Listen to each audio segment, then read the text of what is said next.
जय श्री कृष्णा। मैं एस.एम. कथुरिया आप सबका वैदिक प्रेडिक्ट में स्वागत करता हूं। दोस्तों, आज का विषय है गुरु का वक्री चाल जो 28 जुलाई से होगी और ये 24 नवंबर तक वक्री रहेंगे, यानी कि 119 दिन। वक्री ग्रह ज़्यादा पावरफुल होते हैं, और क्योंकि पावरफुल इसलिए भी ज़्यादा होते हैं क्योंकि एक तो ये हम गिनते हैं कि पृथ्वी से ज़्यादा नज़दीक है तभी वक्री होते हैं। ये एक्चुअली ऑप्टिकल इल्यूशन होता है जो हमें दिखाई देता है, लेकिन एस्ट्रोलॉजी में हम इसे इसी तरीके से मानते हैं कि वक्री चल रहे हैं पीछे की तरफ। और जब पीछे की तरफ चलते हैं तो ये जिस घर में बैठे हैं उसके प्लस जो जिस घर की तरफ जा रहे हैं, या टच करें या ना करें, लेकिन ये दोनों घरों से प्रभावित करते हैं। हालांकि मीन राशि में ही रहेंगे गुरु, लेकिन ये कुंभ राशि में भी एक्ट करेंगे। ऐसे ही जब कुंभ राशि में एक्ट करेंगे तो इनका प्रभाव भी जो है पंचम और नवम दृष्टि में डबल हो जाएगा, एक मीन राशि से और एक फिर कुंभ राशि से। हालांकि प्रभाव की परसेंटेज थोड़ी सी कम रहती है, लेकिन फिर भी ये अपना प्रभाव डालते हैं इस तरीके से। इसलिए वक्री ग्रह जो है कुछ अलग ही परिणाम देते हैं। एक तो ये कि आपके कुछ पास्ट के कुछ ऐसी चीज़ें होती हैं जो आप नहीं कर पाए, वो अब आप कर पाते हैं। जो आपको पैसे पहले कहीं रुक गए होंगे वो आपके अब मिल जाएंगे। तो इस तरीके के परिणाम देते हैं। तो आइए देखें राशि वाइज ये आपको किस तरीके से परिणाम देने जा रहे हैं 119 दिन के लिए। तो सबसे पहले बात करेंगे मेष राशि की। तो मेष राशि के लिए इनका गोचर द्वादश भाव में है। तो द्वादश भाव में क्योंकि देखा जाए तो अध्यात्म का है, स्पिरिचुअलिटी का है और खर्चों का भी है। और गुरु जो है वो आपके लिए भाग्य स्थान के भी मालिक हैं और द्वादश भाव के भी मालिक हैं। और ये आप काम करेंगे, आपके जो एकादश भाव से भी काम करेंगे, तो एकादश भाव पे भी इनका असर रहेगा। तो आपकी इनकम बढ़ेगी, आपको लाभ देंगे और भाग्य भी आपका साथ देगा। तो इसी तरीके से पंचम दृष्टि इनकी पड़ रही है चौथे घर पर, और जो कुंभ राशि से देखेंगे तो तीसरे घर पर पड़ेगी। तो यानी आपका पराक्रम भी बढ़ाएंगे। चौथे घर के जो सिग्निफिकेशंस हैं प्रॉपर्टी का, माँ का सुख का, वहाँ पे भी वृद्धि करेंगे। सप्तम दृष्टि इनकी पड़ेगी छठे घर पर, और कुंभ राशि से देखें तो पंचम भाव पर पड़ेगी। तो कुल मिलाकर इन दोनों जगह भी फायदा देंगे, क्योंकि गुरु की दृष्टि भी जहाँ पड़ती है ना तो वो गंगा जल के समान है, तो आपको फायदा ही देते हैं वो। ऐसे ही नवम दृष्टि जो पड़ेगी वो पड़ेगी आपके अष्टम भाव पे और नवम भाव पे। तो नवम भाव तो इनका अपना है, भाग्य स्थान है, तो उसको भी बढ़ावा देंगे। अष्टम भाव जो कि आपके आयु का है, आपके जो छुपे हुई चीज़ों का है, जो पता नहीं है कि कब क्या मिल जाए, तो वो ऐसी चीज़ों को सामने पेश कर देते हैं। तो कुल मिलाकर देखा जाए तो आपके लिए ये लाभकारी ही सिद्ध होगा। वृषभ राशि की बात करें तो वृषभ राशि के लिए गुरु का गोचर जो है वो एकादश भाव में हो रहा है। एकादश भाव से दशम भाव में प्रभाव करेंगे। तो यहाँ पर ये है कि थोड़ी सी आपके लिए परेशानी है, वो इसलिए क्योंकि गुरु जो है वो अष्टम भाव के स्वामी है, और अष्टम भाव के स्वामी का असर साथ साथ में चलता है। एकादश भाव के भी स्वामी तो हैं ही, तो दोनों ही घर ऐसे गिने जाते हैं कि जो इविल हाउसेस कहते हैं जिनको, तो थोड़ा सा यहाँ पर फंक्शनल मेलेफिक हो जाते हैं वृषभ राशि के लिए। तो इस वजह से हालांकि आय में थोड़ा सा आपकी वृद्धि करेंगे, लेकिन कार्य क्षेत्र में और आपके जो चौथे घर में यहाँ थोड़ी सी परेशानी हो सकती है। इस बात को आप नज़रअंदाज ना करें, इस पर ध्यान दें अच्छी तरह से। मिथुन राशि की बात करें तो मिथुन राशि के लिए गोचर इनका द्वादश भाव में है और ये स्वामी हैं द्वादश नहीं, दशम भाव में। तो ये स्वामी है सप्तम और दशम भाव के। तो देखा जाए तो दोनों ही केंद्र स्थान हैं और दशम भाव में बैठे हैं तो आपको कार्य क्षेत्र में सहायता करेंगे। ये नवम भाव से भी ऑपरेट करेंगे तो आपका भाग्य भी आपको साथ देगा। इसके अलावा इनका असर पड़ेगा आपके चौथे घर पर और तीसरे घर पर, तो यहाँ भी आपको लाभ देंगे। सप्तम दृष्टि तो जैसे चौथे घर पर पड़ेगी तो वहाँ तो बता ही दिया मैंने। नवम दृष्टि जो है वो आपके धन भाव पर पड़ेगी तो यहाँ भी आपको लाभ देंगे। नहीं, पंचम दृष्टि पड़ेगी दूसरे घर पर और छठे घर में पड़ेगी नवम दृष्टि, तो कुल मिलाकर यहाँ पर भी ये लाभ देंगे। तो मिथुन राशि के लिए गोचर अच्छा है। कर्क राशि की बात करें तो कर्क राशि में ये आपके लिए छठे घर के स्वामी हैं और नवम भाव के स्वामी हैं और नवम भाव में गोचर कर रहे हैं। अब ये अष्टम भाव के भी परिणाम देंगे, नवम के भी देंगे, तीसरे के भी देंगे और दूसरे के भी देंगे।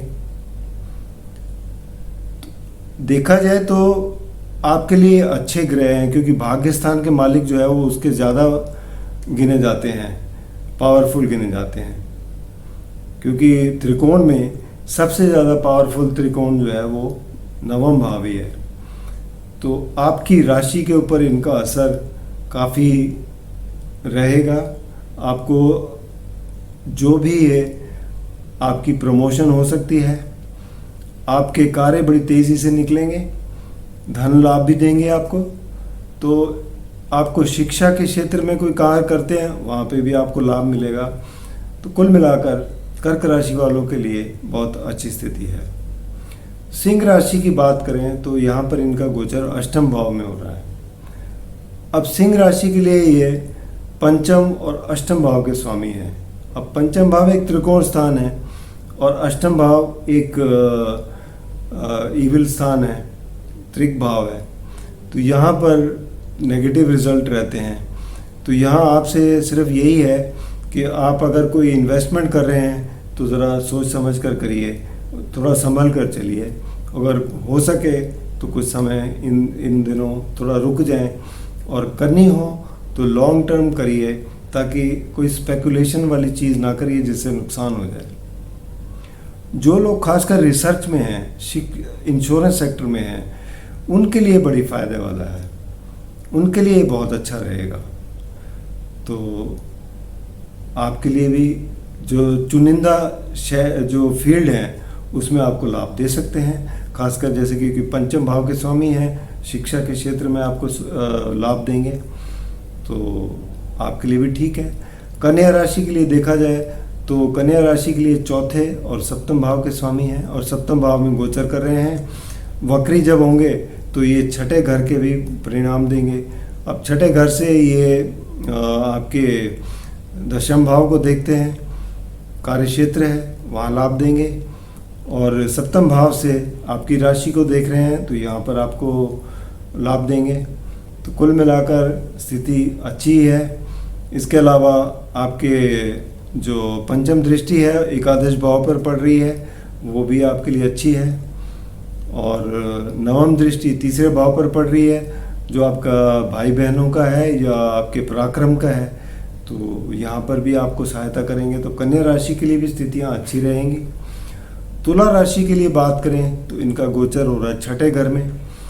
छठे घर में क्योंकि ये तुला राशि के लिए तीसरे और छठे घर के स्वामी हैं तो फंक्शनल मेलेफिक हो जाते हैं, लेकिन छठे घर से ये आपको दशम भाव देख रहे हैं, तो दशम भाव कार्यक्षेत्र है जिसमें आपको लाभ मिलेगा, और साथ ही में धन भाव पर भी देख नज़र है इनकी, तो यहाँ पर भी आपको लाभ मिलेगा। हाँ, और पीछे अगर देखें तो ये पंचम भाव के भी आपको प्रभाव देंगे, चाहे कम देंगे, लेकिन शिक्षा के क्षेत्र में बच्चे जो जुड़े हैं उन्हें भी लाभ मिलेगा। तो तुला राशि के लिए भी कुछ अच्छे ही रहेंगे, हालांकि मैलेफिक होते हुए भी आपके लिए ये परिणाम अच्छे लेके आएंगे। वृश्चिक राशि के लिए देखें तो ये पंचम भाव में गोचर कर रहे हैं। पंचम भाव जो कि बच्चों का है, शिक्षा का है, आपकी क्रिएटिव फील्ड का है। तो यहाँ पर ये आपको, क्योंकि दूसरे घर के भी स्वामी हैं, धन भाव के भी स्वामी हैं, यहाँ पर ये बहुत अच्छे परिणाम देने जा रहे हैं। क्योंकि इससे पहले ये एकादश भाव पे नज़र है। एकादश भाव आपका धन जो लाभ होता है आपको कार्य क्षेत्र से, वहाँ पर आपको ये काफ़ी अच्छा लाभ देंगे। उसके अलावा ये आपके भाग्यस्थान को देख रहे हैं, भाग्यस्थान में बढ़ोतरी करेंगे और आपकी राशि पर नज़र है, वहाँ पर आपको मजबूती देंगे। तो कुल मिलाकर स्थितियाँ आपके लिए भी बहुत अच्छी हैं और आपको लाभ देने जा रहे हैं। बात करें आगे धनु राशि की। धनु राशि तो इनकी अपनी है और गुरु का गोचर चौथे घर में है। तो चौथे घर में ये जो है पंचम दृष्टि इनकी अष्टम भाव पर है, यानी कि आपको एंसेस्ट्रल प्रॉपर्टी से कोई लाभ हो सकता है। और साथ ही में नवम दृष्टि इनकी द्वादश भाव पे है।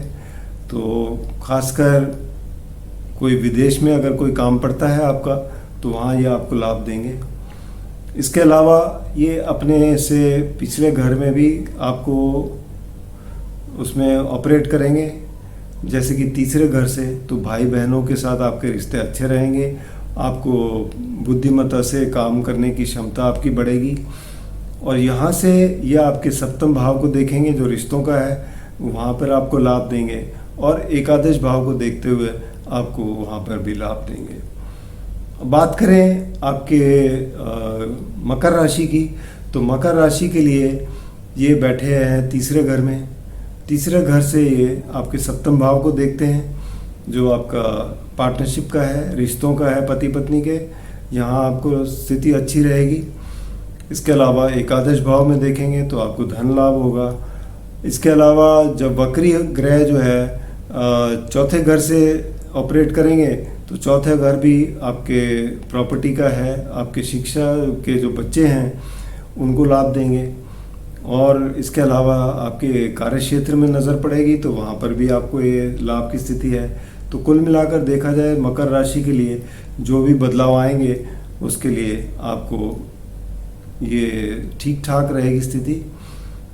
और हो सकता है कि आपको कार्य के सिलसिले में कहीं बाहर भी जाना पड़े, विदेश नहीं तो हो सकता है देश में ही कहीं दूर जाना पड़े, तो ऐसा दिखाई देता है।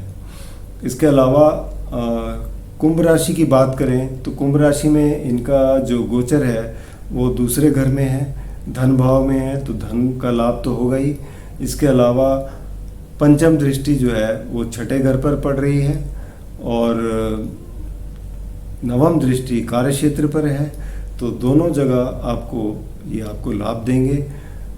पीछे अगर जाएंगे तो तीसरे घर से ये आपके भाग्यस्थान को देखेंगे तो वहाँ पर लाभ देंगे।